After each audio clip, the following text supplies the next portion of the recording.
Hola, buenos días. Mi nombre es Estefanía Canto Díaz. Soy residente de primer año de urgencias médico-quirúrgicas en el Hospital General de Zona número 8, San Ángel IMSS, y les voy a hablar sobre la evaluación diagnóstica y los tipos de brote psicótico. La psicosis es una alteración del estado mental que se extiende al pensamiento, respuestas afectivas, reconocimiento de la realidad y comunicación con los demás, que se presenta con mucha frecuencia en los servicios de urgencias. Las características principales de la psicosis son: A. Una prueba de realidad alterada. Aunque al paciente se le confronte con una realidad comprobable, no logra discernir entre lo que es real y lo que no. B. La presencia de ideas delirantes, falsa creencia basada en una inferencia incorrecta relativa a la realidad externa. Esta creencia no está aceptada por otros miembros de la subcultura o cultura a la que pertenece el sujeto. C. Alucinaciones. La percepción de estímulos auditivos, visuales, táctiles u olfatorios en ausencia de una fuente real de estos. D. Ilusiones. La percepción distorsionada de los estímulos cuya fuente es real, como percibir una silla como una persona. Además de lo anterior, se puede observar desconfianza, ansiedad y agresividad física o verbal. Si el paciente presenta alucinaciones, sobre todo si estas son de tipo auditivo, pueden observarse soliloquios, es decir, que habla solo, generalmente contestando a voces, o si las alucinaciones son de tipo visual, puede presentar actitud alucinada.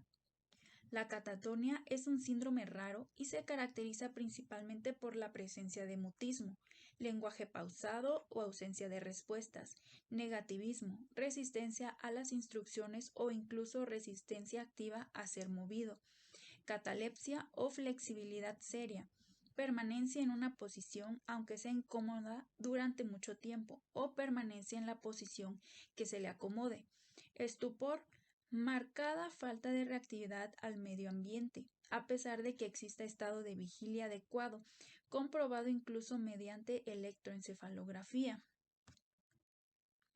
Por lo tanto, se debe evaluar de manera integral al paciente, desde los signos vitales, la historia clínica, el examen visual rápido y la valoración psiquiátrica. Prácticamente cualquiera de las alteraciones psicopatológicas que se conocen pueden ser motivo de consulta, desde la sintomatología clínica principal del cuadro, especialmente alteraciones del pensamiento, delirios, o de la sensopercepción, alucinaciones, hasta alteraciones afectivas, agitación o inhibición psicomotriz, auto y o heteroagresividad, o efectos secundarios que involucran el sistema nervioso y que se atribuyen a la medicación. Es frecuente que el paciente se presente al servicio de urgencias acompañado de algún familiar que ha sido testigo de las conductas disruptivas.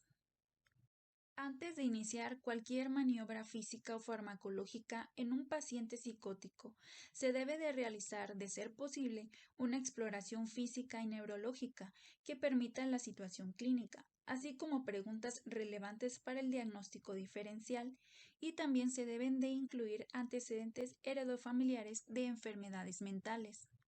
También se debe de realizar un examen neurológico, cuyo objetivo principal será la localización de alguna lesión o disfunción relacionada con el cuadro clínico. En el examen neurológico se va a evaluar el nivel de conciencia, la orientación, la memoria, las funciones mentales como cálculo y lenguaje. El nivel de conciencia en toda admisión a los servicios de urgencias debe registrarse en todos los casos, en vista de que este parámetro proporciona un estado basal. El lenguaje es otra área importante para evaluar de manera basal, en vista de que los síntomas no pueden ser comunicados con certeza sin él. Si la exploración física y neurológica resulta normal, es probable que la causa de la psicosis sea de índole psiquiátrica. Aún así, se recomienda realizar algunos exámenes de laboratorio y gabinete.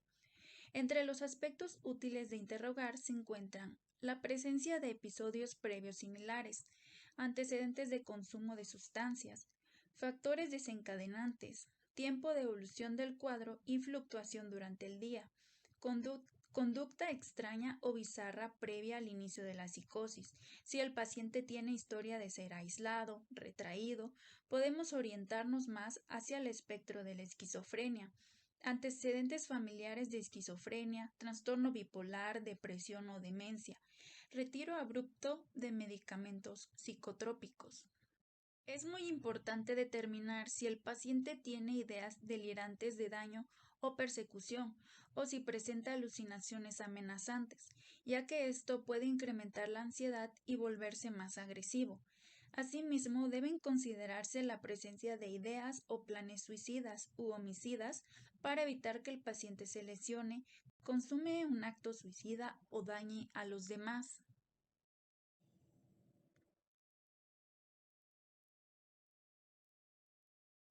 Los trastornos psicóticos van a ser un espectro de alteraciones mentales que pueden ir desde trastornos más leves hasta más complejos. Para su evaluación nos vamos a basar principalmente en el Manual Diagnóstico y Estadístico de los Trastornos Mentales en su quinta edición, más conocido como DSM-5.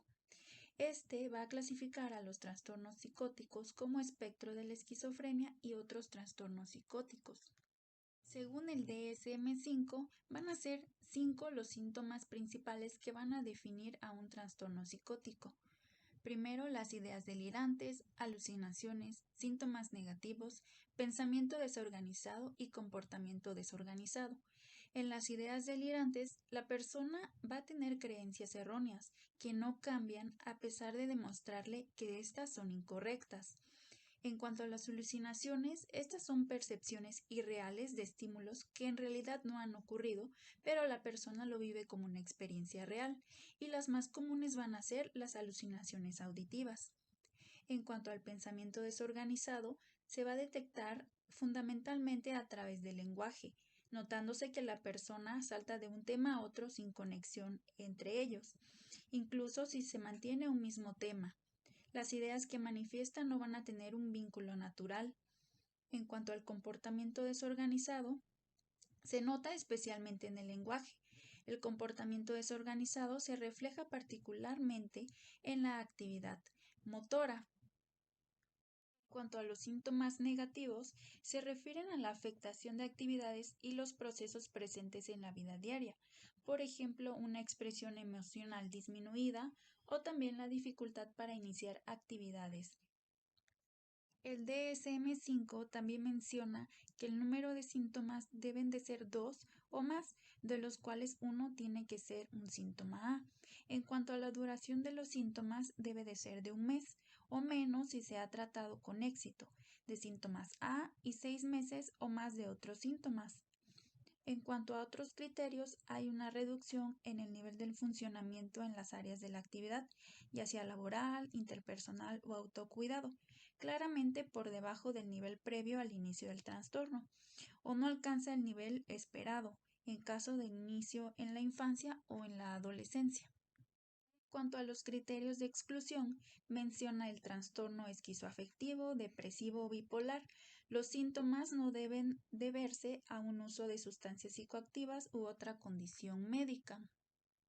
Si lo comparamos con el CIE-10, este menciona como síntomas claves eco, robo, inserción o difusión del pensamiento, ideas delirantes de ser controlado, voces alucinatorias que comentan o discuten o que proceden de otra parte del cuerpo, ideas delirantes persistentes de otro tipo que son completamente imposibles, alucinaciones persistentes de cualquier modalidad, lenguaje desorganizado, catatonia, síntomas negativos, por ejemplo, apatía marcada, empobrecimiento del lenguaje, bloqueo o incongruencia de la respuesta emocional, cambio consistente y significativo de la cualidad general de algunos aspectos de la conducta personal, por ejemplo, la pérdida del interés. En cuanto al número de síntomas, menciona un síntoma de los síntomas A o dos de los síntomas B. Y en cuanto a la duración, es un mes o más. En los criterios de exclusión se encuentran los síntomas depresivos o maníacos, a no ser que los síntomas esquizofrénicos antecedieran claramente al trastorno del afectivo, una enfermedad cerebral manifiesta, intoxicación por sustancias psicótropas o una abstinencia de las mismas.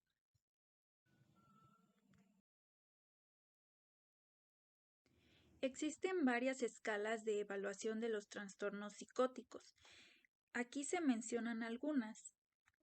En la tabla que vemos a continuación se menciona primero a la escala PAMS o también llamada escala de los síndromes positivo y negativo, que es uno de los instrumentos más utilizados para valorar la sintomatología de los pacientes con esquizofrenia. Numerosos estudios han analizado la estructura factorial de esta escala y han propuesto la existencia de 5 factores: negativo, positivo, excitación, ansiedad, depresión y desorganización o cognitivo.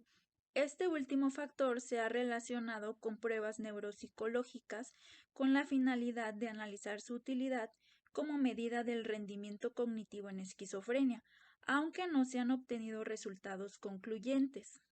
En su versión original, la PANSS está compuesta por 30 ítems agrupados en 3 factores: síndrome positivo, compuesto por 7 ítems, síndrome negativo, también formado por 7 ítems, y psicopatología general, compuesto por 16 ítems.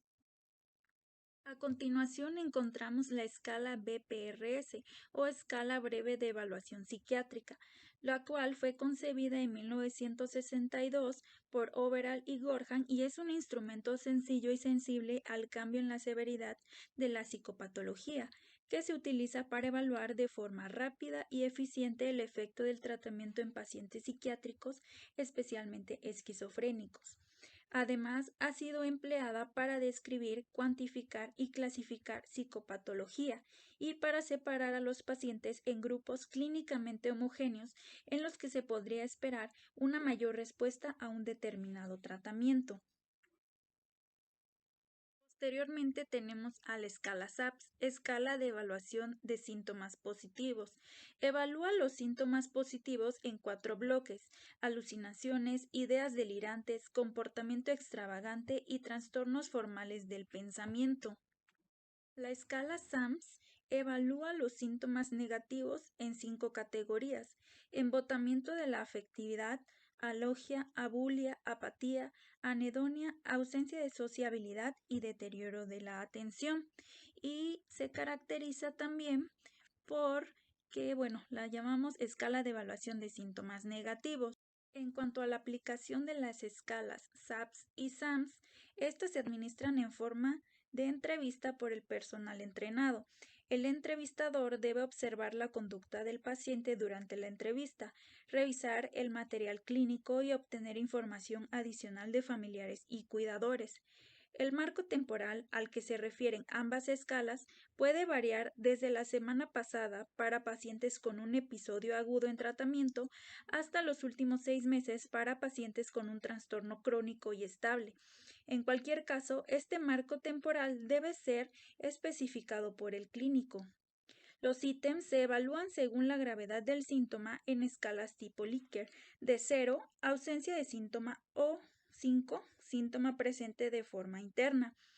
Puede obtenerse una puntuación de la gravedad total de cada una de las categorías que componen la escala, sumando las puntuaciones obtenidas en cada uno de los ítems, incluyendo el ítem de puntuación global de la gravedad de los síntomas evaluados en cada categoría.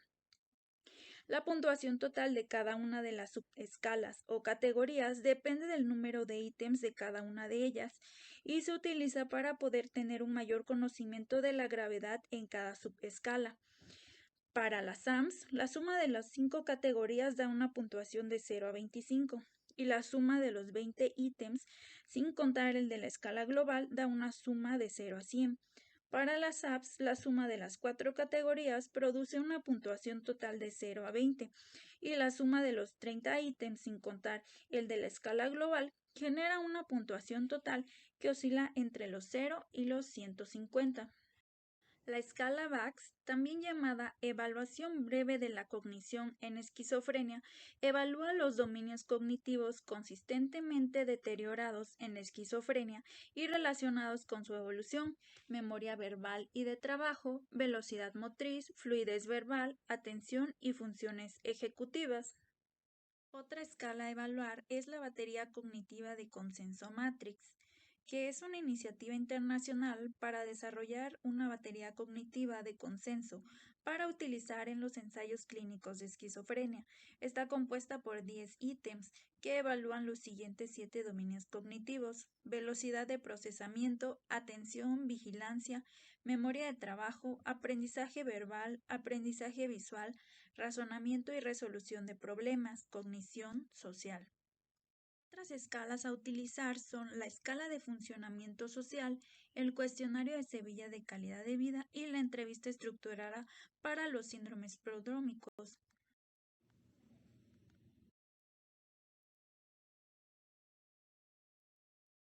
La esquizofrenia afecta a jóvenes entre los 20 y 30 años y se diagnostica cuando dos o más de los síntomas se manifiestan durante la mayor parte del tiempo, al menos un mes, y la persona con esquizofrenia mantiene durante 6 o más meses alteraciones significativas, incluyendo síntomas negativos como apatía y afecto plano, que llegan a afectar significativamente el funcionamiento de la vida cotidiana.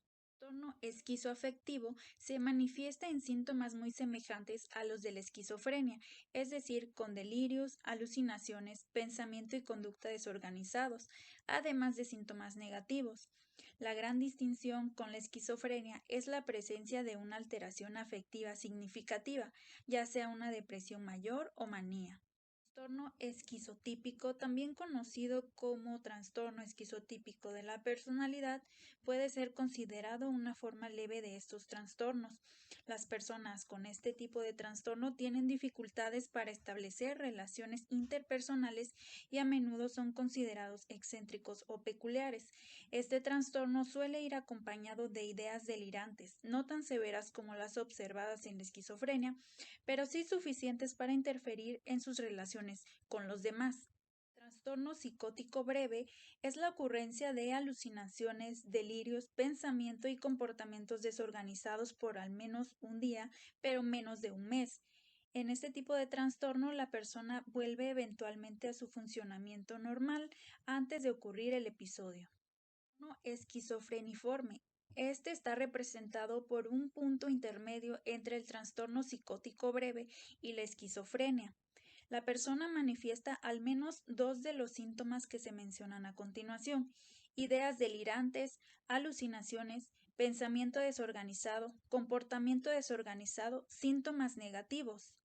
Los síntomas que experimenta esta persona deben incluir al menos uno de los 3 primeros síntomas que se mencionaron.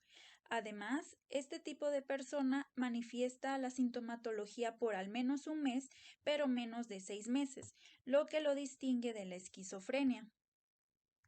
Estos pacientes no suelen experimentar grandes afectaciones de sus capacidades funcionales. Sin embargo, hasta 2 tercios de los individuos que inicialmente reciben este diagnóstico finalmente son diagnosticados con esquizofrenia o trastorno psicoafectivo.